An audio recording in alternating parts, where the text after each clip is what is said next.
Autre titre de l'actualité ce soir avec cette évolution ces dernières heures dans l'enquête sur l'assassinat d'Alexandre Junca. Cette adolescente de 13 ans avait été tuée en juin 2011 à Pau. Plusieurs interpellations ont eu lieu. Un homme aurait reconnu avoir croisé l'enfant le jour de sa disparition et une femme a été mise en examen ce soir pour assassinat. Victoire Toyon, Francis Mazoyer et Bernard Bonarme. Après 3 jours de garde à vue, 2 hommes et une femme arrivent au palais de justice de Pau pour être présentés au juge d'instruction. Tous 3 sont soupçonnés d'être complices de l'assassinat il y a 2 ans du jeune Alexandre Junca. Le principal suspect, un marginal de 27 ans, est lui toujours en garde à vue. Cette nuit, il serait partiellement passé aux aveux. C'est une avancée importante pour le père d'Alexandre. Il était dans l'attente depuis 22 mois d'éléments de vérité dans ce dossier. Monsieur Junca veut savoir qui, veut savoir pourquoi, si tant est que ce soit possible de savoir pourquoi dans ce dossier. Le 4 juin 2011, Alexandre Junca, un adolescent de 13 ans, disparaît en plein centre-ville de Pau. Peu d'indices, aucune piste. Sa mère en appelle alors aux médias. Alexandre, il faut qu'il rentre. Il doit rentrer. On doit nous le rendre. 1 mois plus tard, après d'intenses recherches, un fémur du jeune garçon est retrouvé dans cette rivière, soulevant alors la colère et le chagrin de toute la ville. 4 mois après, des fouilles au fond de ce canal mettent au jour le reste de son corps démembré.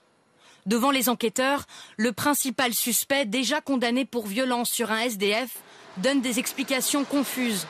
Mais il reconnaît avoir croisé Alexandre le soir des faits et avoir été en possession d'un marteau qui pourrait être l'arme du crime. Ce soir, l'une des complices présumées vient d'être mise en examen pour acte de torture et de barbarie et avoir donné la mort avec préméditation. Mais d'abord donc les aveux du principal suspect dans l'affaire Alexandre Junca, du nom de ce garçon de 13 ans dont le corps avait été retrouvé démembré à Pau en 2011. Le principal suspect a reconnu ce samedi avoir tué l'adolescent à coups de marteau. Les précisions sur place d'Antoine Delpierre pour BFM TV. Le principal suspect avait déjà avoué aux enquêteurs avoir croisé le jeune Alexandre dans la nuit du 4 au 5 juin 2011 et qu'il était alors muni d'un marteau. Mais il n'avait pas encore avoué être le meurtrier du jeune garçon. C'est désormais chose faite puisqu'il était encore entendu ce samedi par les enquêteurs. Il a donc avoué avoir tué le jeune Alexandre à coups de marteau.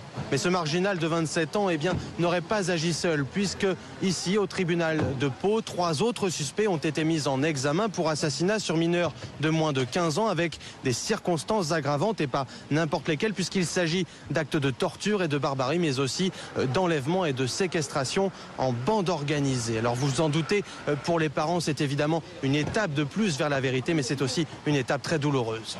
C'est une affaire très difficile. C'est une affaire où les faits, la brutalité des faits, l'horreur des faits, le fait que ce se soit passé sur un adolescent, je dirais jeune, beau, innocent, rajoute de l'horreur et un caractère sordide à cette histoire.